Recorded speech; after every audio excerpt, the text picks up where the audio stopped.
Hello everybody, welcome to the MedCenter show. My name is Joe Scott. I'm the president and CEO.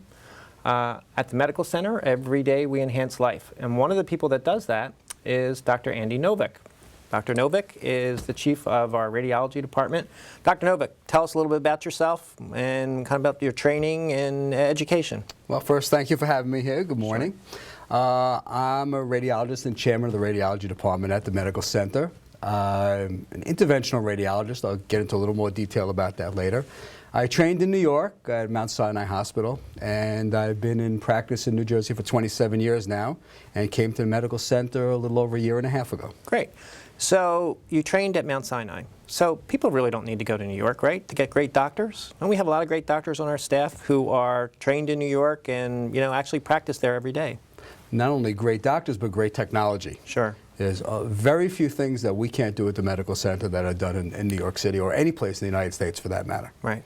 Now, most people talk about or think about radiologists as guys who sit in this dark room and just read those films, film after film.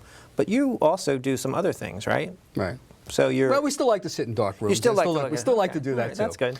But what an interventional radiologist is, we're a subspecialty of radiology that we do, I guess the easiest way to describe it is we do small surgical procedures. Okay. We try to make what normally would have been more difficult in the old days a easier, less invasive procedure for the patient. An example of that might be, in the old days, somebody might have had to have an open chest surgical procedure to do a lung biopsy. Okay. Nowadays, we'll do that with a very small needle and local anesthesia. Wow. So you don't have to cut anybody, it's just a small needle? Right. And that's just one example. I mean, there are many examples of what an interventional radiologist does. Right. But now, so by having interventional radiology, you can avoid specific surgical procedures?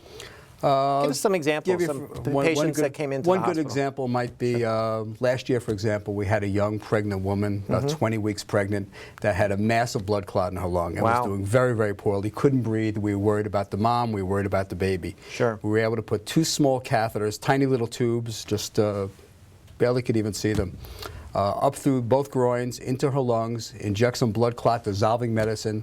By the next morning, mom was feeling great, sitting up, the baby was fine. 20 weeks later, had a normal, healthy baby who we got to visit.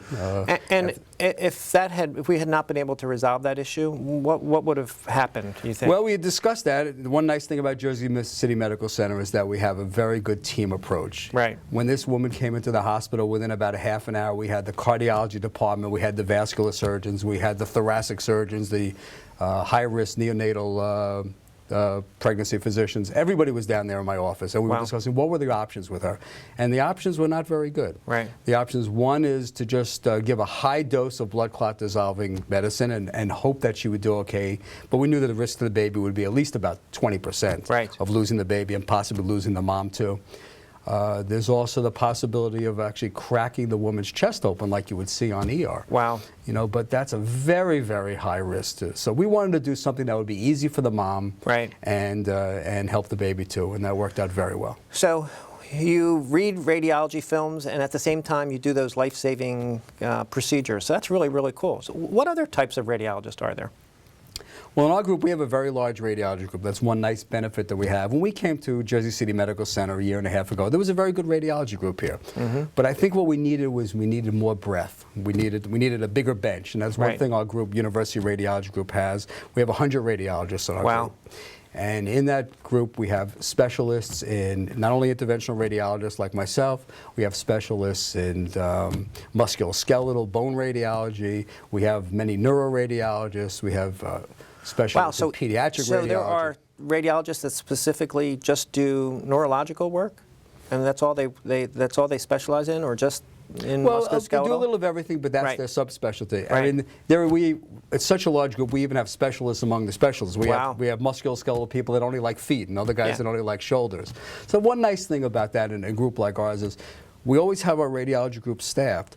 But if somebody were to call out sick or somebody would be on vacation, we know there's always going to be another excellent radiologist there. Plus, if there's a very difficult case, I can send an email out to my group, and within a half an hour, I'll have 20 different opinions from all different radiologists in our group about, what's the best course of potentially complex case, you know, I remember the days when you used to go get a chest x-ray and then they give you this big film and, you know, they'd slap it up onto the thing. We don't do that anymore, right? Everything is now digital. And At the medical center, everything is all digital. What that basically means is that the old x-ray film has been replaced by either purely electronic equipment or an electronic plate.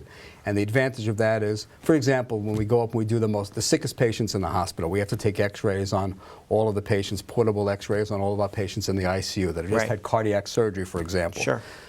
Very often, maybe 1 out of those 3 films that wouldn't get taken properly. Or we would have to go back upstairs and repeat. There'd be a delay in diagnosis, sometimes a few hours. So they would take a picture, they'd wait for the film to be processed, then you'd put it up there and say, oh, it's not no right.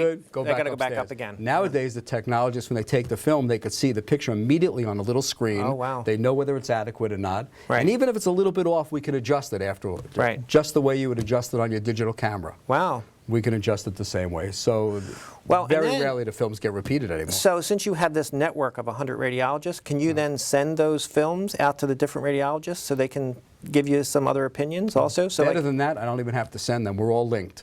Oh, wow. All of our physicians at all of our places are all linked on the internet now. Okay. So all I have to do is send out an email and say, can you look at Mrs. So-and-so's film? Right. And they'll look at it immediately. Yeah. The other advantage is, which is I think unusual that we have at Jersey City Medical Center, is that with this large group, we have 3 shifts of radiologists reading all night long. Wow.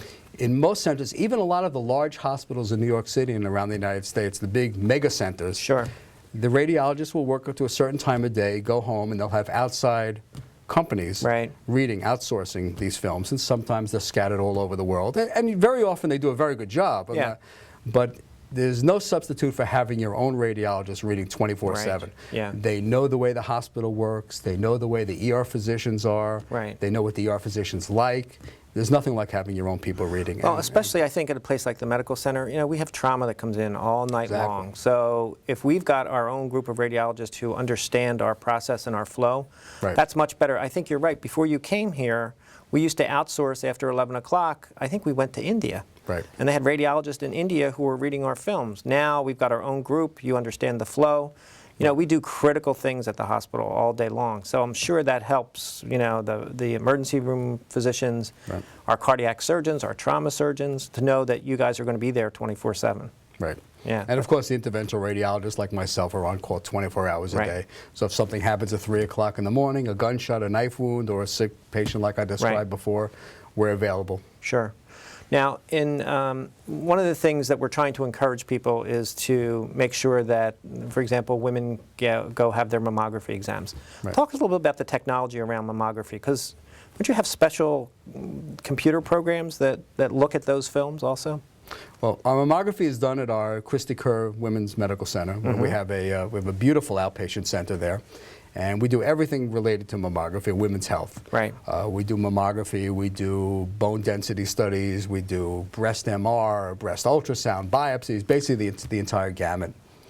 And I forgot the question already. So is there a special equipment that you use? Like, so after you do the mammography, right, isn't there don't you like take that film and then there's some kind of checker or something that? Right, basically the way we read, and it's a little unusual in our group too. Right. We actually have 3 and sometimes 4 different readings on that same mammography. Wow. Because mammography is not a 100% pure science. Right.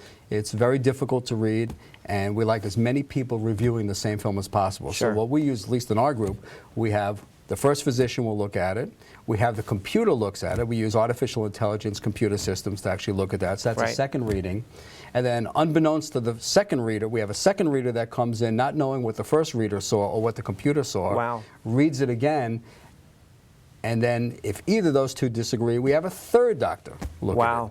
So basically what we're trying you really for, you have a series of checks and balances that we want to make sure we don't miss anything. Right. And that's really the goal, obviously, of breast care. Make sure you did not miss a breast cancer. It's hard enough to find them. Sure. We don't want to miss them. Now, when you pull the image up on the computer, when you talked about the computer kind of looking at that image, can't you like enhance the images? And it's kind of like what you do with pictures at home, right? Well, it's all digital mammography nowadays. In the old days, mammography, and actually we still, when we read mammograms, we like to read the mammograms with the patient's old films. And most patients will bring in their old films from non-digital centers. and you look at the old mammogram and you say, how did I even read that? Yeah, well. I mean, you put the new one next to the old one, you don't even know how you even made a diagnosis in the old days. Right. So, but now with digital, we're able to enhance the films, we're able to magnify, there's almost no limit to what we can really do. And so, does the patient get a disc when they're done, or how do they get access to their films? If they want it, we can give them a disc. If they're going to another physician, we Right. certainly can provide them with a disc. We don't print film anymore because the quality of the images on the disc are actually much better, and the doctor can also manipulate them. So they could actually take that disc, like if somebody came and had a broken arm, they could take it to their orthopedic surgeon, and Absolutely. he can And take a look. Is that what you recommend? Plus, also, doctors that are physicians that are on the medical staff can actually see the images from their office or from their home. They can dial into the hospital computers. They have a password. Obviously, it's all protected. Wow. And they can actually see the images on their home computer without having to actually even get the disc. So that speeds up diagnosis. That's amazing. Think about the productivity and everything that, that you've been able to achieve just through taking those films and making them digital. I mean, a good example for that would be somebody comes in with head trauma and they need a neurosurgeon, and before the neurosurgeon even comes in, he wants to see those films. So he could actually look at it on his, computer, he could look at it now on his cell phone. Wow. So technology is really progressing. So even on their cell phone? Even on their cell phone. We can also. Wow. We could actually look at the images on our cell phones too. Well, that's, when you think about how far we've come, even in the last 10 years. Not while we're driving, of course. Right. Not New Jersey. You're not allowed to look at that image while you're driving. Please don't do that. We don't want you in our trauma center, so make sure you don't do that. Okay, thank you, Dr. Novick. We'll be right back. We're going to take a little bit of break, and we'll be back in a couple minutes. Thank you. Jersey City Medical Center, Hudson County's #1 hospital, as ranked by U.S. News and World Report. Hudson County's only hospital to receive an A safety score rating. Jersey City Medical Center is Hudson County's only hospital to receive the prestigious Magnet Award for Nursing Excellence. Make the #1 hospital in Hudson County your first choice for quality health care. Jersey City Medical Center. Visit us on the web at libertyhealth.org. Newport, the luxury waterfront community on the Hudson River, offers the quality of life you deserve in 10 high-rise rental towers with amenities such as the on-site Newport Path subway, light rail and ferry service, Newport Town Square, 3 playgrounds, dog run, upscale restaurants, retail giants like Sears, JCPenney, Macy's, and Target. Morton Williams Supermarket is just outside your front door. A health and fitness club, spa, skating rink, and medical facilities are also on site. NewportNJ.com. Enjoy the New York skyline from Newport Town Square. Manhattan is just one path stop away or quick ride through the Holland Tunnel. Nursery and private elementary schools all on site. 12-screen movie theater at the Newport Center Mall. Want to visit Newport? Stay at the Westin or Marriott Hotel. Go to NewportNJ.com for details. Newport has luxurious towers, great restaurants, shopping, New York skyline views, schools, playgrounds, a marina and yacht club, gym, spa, fine wine, fine living. It's incredible. It's you. NewportNJ.com. Newport. Live like you want. It takes more than a state-of-the-art medical facility to make a great hospital. It takes a team of dedicated medical professionals. That's the Jersey City Medical Center, Hudson County's #1 hospital. Medical teams consisting of New Jersey's top doctors, Magnet Award-winning nurses, and accomplished hospital associates, all committed to your good health. That's what you have at the Jersey City Medical Center. Make Hudson County's #1 hospital your first choice. The Jersey City Medical Center. On the web at libertyhealth.org. Jersey City Medical Center, Hudson County's #1 hospital, as ranked by the U.S. News and World Report. Why? Because of its patient care, not its bottom line. Jersey City Medical Center, for patients, not for profit. The Jersey City Medical Center accepts all patients and most insurance. At the Jersey City Medical Center, your health is our concern, not our bottom line. Make Hudson County's #1 hospital your first choice. The Jersey City Medical Center, for patients, not for profit. Visit us on the web at libertyhealth.org.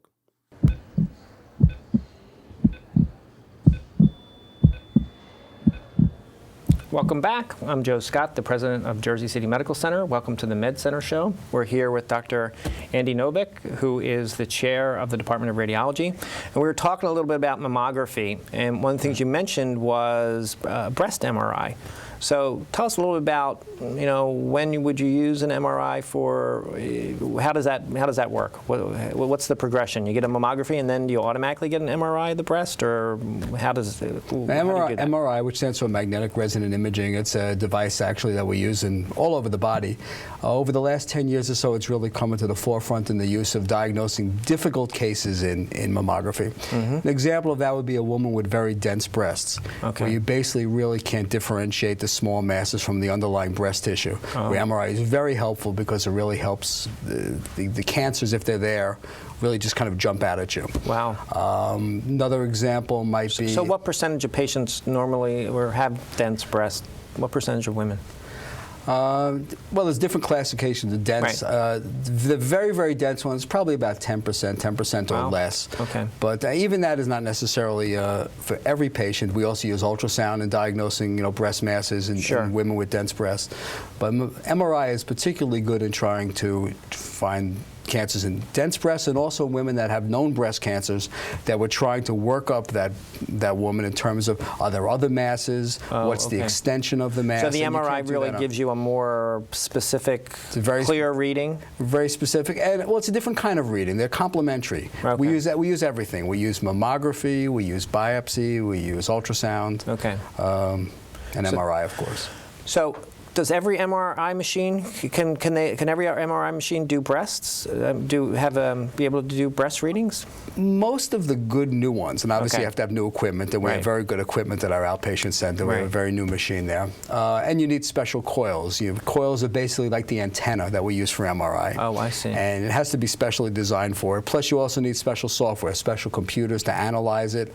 In MRI you get a tremendous amount of data. Wow. And the doctor can't just look at that by himself. He needs the computer to actually put that all together into a format where you could actually see the individual images. And that's what our breast mammographers, we have special mammographers at our outpatient center that actually these are radiologists? A radiologist, and their subspecialty is mammography and women's health. Wow. And they deal specifically in breast MRI and mammography. So that's really a differentiator for the Christie Carr Women's Center, right? Because we've got this special equipment, we've got the brand new MRI, it's open on one end, and people don't have to worry about that claustrophobia as much as in I that think that tube. Is a fear of people in the old days. The machines were very, very claustrophobic. Right. And nowadays, even though it is a tube, it's a very short tube with a very, very wide opening, what we call the gantry, very, very wide opening.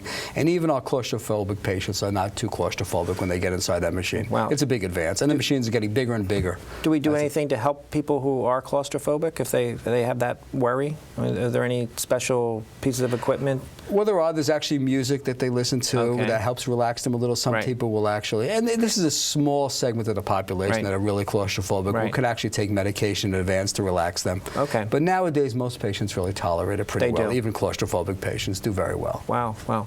Now, you see MRI centers all over the place, but we've got this special center with people who are specifically trained to read those types of breast MRIs through the Christie Carr Women's Center. Correct. And then we've got this breast coil that helps kind of them really read those MRIs.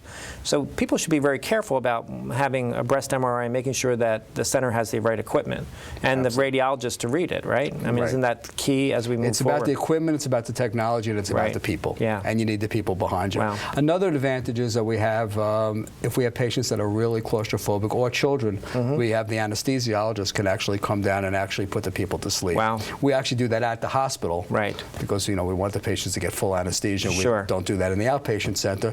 But particularly with children who you can't tell a child to hold still for 10 seconds, let alone half an hour, there aren't that many places that are actually able to do that, and we can provide that service, which is a big service. And it's a big deal for the hospital to actually make that a commitment.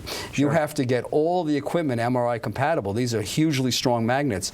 You can't just wheel a regular stretcher into the MRI center or a anesthesia machine. You have to get special anesthesia machines, special everything. Wow. So it's a big commitment for the hospital to have made that jump. Able to do that, but we are able to do that. Wow. And so everything is non-metal, so it doesn't. So the magnet doesn't doesn't just pull all the stuff right We're to the very magnet. careful about that. So tell us the difference between an MRI and CT. Well, I mean, people talk about CT scans, and a lot of people from the emergency room get CT scans. Right. So what's the difference? Right. The radiology department's actually made up of many different sections. MRI, we've talked about mammography and plain X-ray and interventional like myself. And then we have CT scan, ultrasound, and MRI. Right. MRI is magnetic resonant imaging. There's no radiation. It's basically you put in a very, very high magnetic field, and the molecules in the body flip around back and forth in the magnetic field and produce the images. Wow. So it's pretty cool. Yeah. But it's a different kind of an image. CAT scan is it's an X-ray, but it's a very, very specialized X-ray that actually produces slices through the body where you could actually see the individual organs. MRI gives the same type of pictures, but they complement each other. Right. You know, CT scans are easier to do, they're faster. In some respects, they're actually better. In some respects, MRI is better. So we use the both. So when that's our job, to try to decide which one is going to be better for which patient. So is there certain things that you do in a CT that you wouldn't do in an MRI and vice versa? Some diagnoses are just better. For example, in the lung, for example, we're looking for small lung cancers. Right. That would show up much better on a CT scan, as opposed to if we're trying to find small detail within the brain, looking for a small brain tumor, that would be better in MR. Oh, I see. So but sometimes we use both. It depends on the type of disease we're trying to investigate. I understand there's different, like there's a 16-slice CT and a 32-slice and a 64. Right. What's that all about? We have very good equipment at the medical center. Right. Basically, in the old days, we had a machine that would, on the CAT scan, would take a single slice, and then it would move, and then it would move, and then it would move, and the patient could be in the machine for half an hour. Wow. Then as the machines have gotten faster and faster, and we talk about a 64 slice, it basically means with one spin of the tube, which takes less than 1 second to do, it takes 64 images, basically an image about this big. Wow. So when we have a trauma patient come into the emergency room and they need their entire body scanned, basically head to toe, a head-to-toe scan, if we would do that in one shot, would be maybe 15 seconds. Wow. It takes more time to wheel the patient in the room than it actually takes to do the scan. The advantage is not only the speed of actually doing the imaging, right. It's the quality that you can get because you could actually freeze the motion, freeze the breathing. In some respects, you could actually do CAT scans of the heart where you could actually stop the beating of the heart, catch it in between the beats. Wow. So you actually need the newer equipment, the faster machines to be able to do that. That's amazing. So even a patient in the old days, we'd have a patient that'd be moving, a head trauma patient, we couldn't get them to hold still. Right. Nowadays, if you could just hold them still for about 10 seconds, you get the whole study done. So, and that CT scan, that's the one that's open on both ends, and kind of the patients don't have to worry about it. Claustrophobia is not really a problem for that anymore. No. And the images are that good, and the medical center has that really great equipment We have very that does it. excellent equipment. They do. Oh, that's great. And we also use that. We do, I should say. We do. We actually use those machines to actually do biopsies. Like I was describing earlier in interventional radiology, we would do biopsies, do abscess drainages. An example of that might be, let's say a child came in with an appendicitis. Right. And if the surgeon went in, and let's say there was a ruptured appendicitis with abscess, if the surgeon went in, it would be very difficult surgery to try to treat that. Sometimes the patient would even wind up with an ostomy bag. Wow. Because the field had so much pus in it that they can't really do a good operation. Wow. So our job would be, instead of doing that, drain the abscess with a small little catheter, something smaller than the size of a pencil, about half the size of a pencil. Let the area clean up, let the infection get cleared, and let the surgeons come back 6 weeks later and do a nice, easy operation. Wow, so that's it's amazing. better for the patient, better for everybody. Patients used to die from that kind of abscess, right? Absolutely. Wow, right. That's amazing. And we do that in the CAT scan. Yeah. Now, you also do ultrasound, and so, you got an X-ray, then you got ultrasound. I'm happy to say we have some brand new ultrasound machines coming in. Great. We have good equipment to begin with, but we have some brand new ones coming in. Great. And ultrasound complements, again, our use. We use it in mammography. We use it to complement our CT scan and our ultrasound. Use for different purposes sometimes. We use evaluation for pelvic disease in women, to evaluate the uterus and the ovaries. Basically everywhere in the body we could use ultrasound, but we have some brand new equipment. And we also do biopsies and drainages with ultrasound. Is that, that's what they use like when they're trying to look at babies and they rub that thing on the mom's belly? Exactly. That's the ultrasound? Right, basically that gel is actually like what we call an acoustic coupling. Okay. Sound waves they can't travel through air. So what ultrasound basically is high frequency ultrasound, Right. that it goes into the body, bounces off, just like radar would be, and Sure. basically bounce off something and come back, and then the computer analyzes it. And we put the gel on there because we need to make a good connection between the machine and the surface. Oh, because if okay. there's air in between, then the sound Then they waves can't see it. immediately get Wow. lost. So that's why we put all that nice. And hopefully we warm the gel so it's not too cold. Wow. But We were talking about some of the patients that we treat at the medical center. You recently had a case that was pretty critical that came in through the emergency department. Right. Just last week, it was a good example of, I think, on how everybody, the good teamwork approach that we really have at the medical center. Right. We had a lovely woman came in complaining of a little bit of coughing up blood for the last couple of days. And it didn't seem too serious at the time. Within a few hours, that she was coughed up about 3 units, almost a quart of blood, which is considered extremely life-threatening. She was basically drowning in her own blood. Wow. And working with the anesthesiologist first, we were trying to decide what exactly we could do to help this woman. It turned out when we did bronchoscopy and we did our CAT scans and we saw that she had a tumor that was actually eroding into a bronchus. A bronchus is the breathing tube. Okay. So the tumor was actually attached to it? Was actually eroding right through, and that's where the bleeding That's where she was coming. oh my gosh. And she there's- didn't know this for... No, it actually happened very rapidly for her. At least, Wow. you know, the tumor had probably been growing for a while, but she didn't know about it. Right. We had discussed this with the anesthesiologist, the pulmonologist, the lung doctors, cardiothoracic surgeon, and trying to decide what would be a possible approach for this, because there really is no good treatment for this except possibly operating and taking her entire lung out. And what I decided with it, I thought would be the best, we'd be able to put in a stent. We probably heard of stents that put in all parts of the body, in the heart, for example. Stent is like a tube that goes in? Stent's like a little metal spring. Okay. But we needed a covered stent. So there are special stents that actually have like a silicone covering on them. And if I could put one of those in that bronchus, in that breathing tube, and seal that, not only would we open up the lungs so she'd be able to breathe again, we could stop the bleeding. Wow. Now, of course, nobody in New Jersey, we were calling everywhere, nobody had one of these stents available because they're not used too much anymore. We had one of our representatives run all around New York City until they found one stent. Wow. They was able to get us, and that day we went up to the operating room, we put that stent in, and her bleeding stopped immediately. Wow. So, So she saw the tumor, so she has to get the tumor taken care of. Now she's being treated for that. Wow. So Wow, so we really saved this woman's life. I think her She would've- family, you know, she came in not knowing she was really sick. Within a few hours, her family thought she was going to die. Wow. And by the next morning, her breathing tube was out. She was breathing normally and, you know, planning her treatment. Wow. So that's the kind of thing I think we could do at the medical center, and I think that's the kind of thing we could do as well as, you know, anybody in the big hospitals in New York City. Well, you know, what's most impressive to me is that you recognize the need to work as a team with other members of the medical staff. And we have such great medical staff members now. We have some new open heart surgeons. I know you've worked with Dr. Krause, and now Dr. Pendergrass is there. I mean, those guys are great. Dr. Prendergast used to head the transplant program at Robert Wood, and now he's at the medical center. You talked about the vascular surgeons. They work very closely with you. It sounds like everybody kind of works together as a team to figure out what's the best approach for the patient. And even though we're a big hospital, we're small enough that we still have that family kind of approach. Right. And I think patients, when they come to the medical center, they're surprised at how nicely they get treated. You can sometimes get lost. Sure, you know, in a big hospital. In a big hospital. And it's a lot easier to get all of the groups of people together at a hospital like Jersey City Medical Center. Get everybody together within 15 minutes, where it's not so easy to do in a big place. In a big academic medical center. You know, it's interesting that you say that.